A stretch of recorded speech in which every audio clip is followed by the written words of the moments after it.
Hello everyone, welcome back to my channel. और आज इस वीडियो में हम बात करेंगे about the topic separation of power.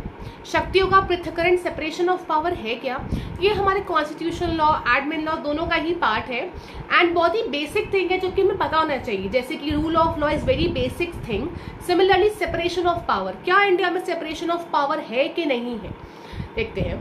देखिए, सेपरेशन ऑफ पावर का मतलब ये है जो हमारे तीन ऑर्गन्स हैं, लेजिस्लेचर, एग्जीक्यूटिव एंड जुडिशरी, इन तीनों की पावर्स का प्रॉपर तरह से डिफरेंशिएशन होना। सेपरेशन ऑफ पावर जो वर्ड है और जो डॉक्ट्रिन है, ये आया कहां से था? एरिस्टोटल ने सबसे पहले इसको लेके आए थे and after that systematic way में इसको मॉन्टेस्क्यू ने किया था। He was a French philosopher and इनकी बुक थी एस्पेरे डे लुइस। उस बुक में इसको बहुत ही सिस्टमैटिक वे में जो है लिखा गया था एंड इसलिए हम बोल देते हैं कि सिस्टमैटिक वे से इसके जो ओरिजिनेटर है दैट इज मॉन्टेस्क्यू, वैसे एरिस्टोटल में वेरी फर्स्ट टाइम वो लेके आए थे। अब in US and UK they are followed, right? In US, United States में ये बहुत ही रिजिडली फॉलो होता है एंड यूके, यूनाइटेड किंगडम में होता है फॉलो बट रिजिडली नहीं होता। इंडिया की बात करें, इंडिया में भी सेपरेशन ऑफ पावर है लेकिन इसके बहुत सारे एक्सेप्शंस हैं, तो हम बोल सकते हैं फ्लेक्सिबल है इंडिया में। देखते हैं आर्टिकल 50 ऑफ कॉन्स्टिट्यूशन। अगर आप देखोगे, it is directive principle of state policy.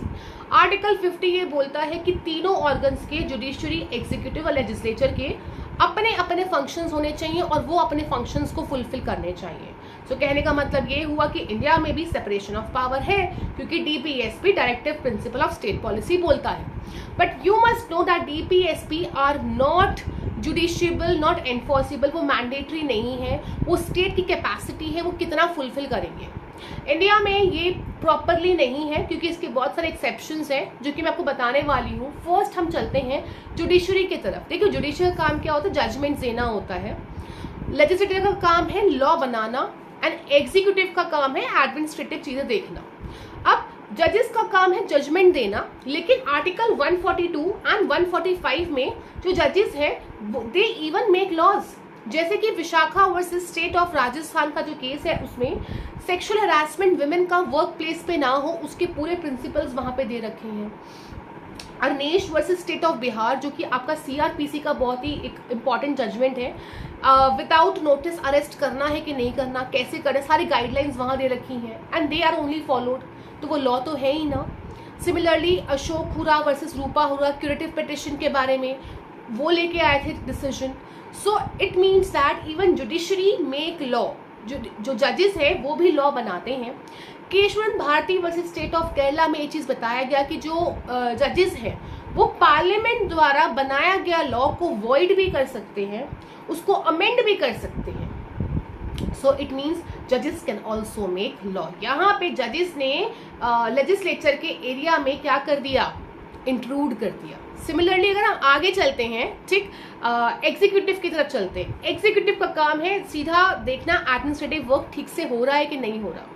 But executive में कौन आते हैं? President comes, right? President ordinance ला सकते हैं, अगर वो ऑर्डिनेंस लेके आ रहे हैं तो वो लेजिस्लेचर का काम कर रहे हैं। प्रेसिडेंट पार्डन भी कर सकते हैं, रेस्पाइट, कॉम्यूट, सस्पेंड, ये सब कर सकते हैं। अगर वो ये सब कार्य कर रहे हैं तो इसका मतलब क्या है? वो जज का काम कर रहे हैं। किसी को क्षमा करें तो जज का काम कर रहे हैं ना। सिमिलरली अगर हम चलते हैं लेजिस्लेचर की तरफ, लेजिस्लेचर का काम क्या है? विधायिका का लॉ बनाना। But if you see, they can even punish जजेस, मतलब वो जजेस को रिमूव करना लेजिस्लेचर के हाथ में है। तो वो, और एक तरफ हम पढ़ते हैं कि जजेस की इंडिपेंडेंसी होनी चाहिए। The feature is it is a basic structure that there is independence of judiciary, तो वो अपॉइंट भी खुद हो, रिमूव भी खुद हो। But if we see, legislature जो पार्लियामेंट वोट करके, है ना, उनको रिमूव करता है। 124 आर्टिकल क्लॉज 4 में रिमूवल बता रखा है। सो यहाँ पे लेजिस्लेचर ने इंट्रूड किया into the shoes of what? Judiciary. Similarly अगर हम आगे चलते हैं, प्रेसिडेंट का इम्पीचमेंट भी कौन करते हैं? लेजिस्लेचर करते हैं, है ना। तो ये सब चीजें क्या हैं? एंड आपको अगर आप देखें कि खुद के मेंबर्स को पनिश भी खुद करेंगे वो।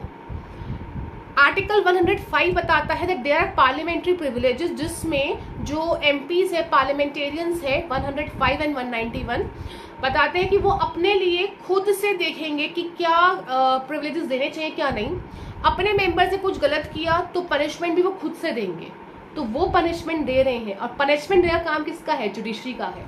सो what we are seeing is that कि ठीक है, बहुत पूरा तरीके से वो नहीं इंक्लूड करते हैं, there is separation of power but not truly, there are certain exceptions, कुछ अपवाद हैं, बिल्कुल है अपवाद। With this I end this lecture. Hope आपको ये हेल्पफुल लगा होगा फॉर योर अपकमिंग एग्जाम्स। और वैसे भी आपको पता होना चाहिए इफ यू लॉ स्टूडेंट तो सेपरेशन ऑफ पावर क्या है। कोई भी आपसे इंटरव्यू में, मेंस में, प्रीलिम्स में, कोई भी कॉम्पिटिटिव एग्जाम से पूछ सकता है। So that's it for today, thank you so much. And if you do like, please share, like, subscribe. And आपको अब से डेली बेसिस पर वीडियोस मिलेंगी जिसमें हम क्लैट यूजी की प्रिपरेशन करेंगे, रीजनिंग की क्लासेस आएंगी आपके पास, करंट अफेयर्स की आएंगी, एंड लॉ की आपकी क्लासेस आएंगी। Thank you so much everyone.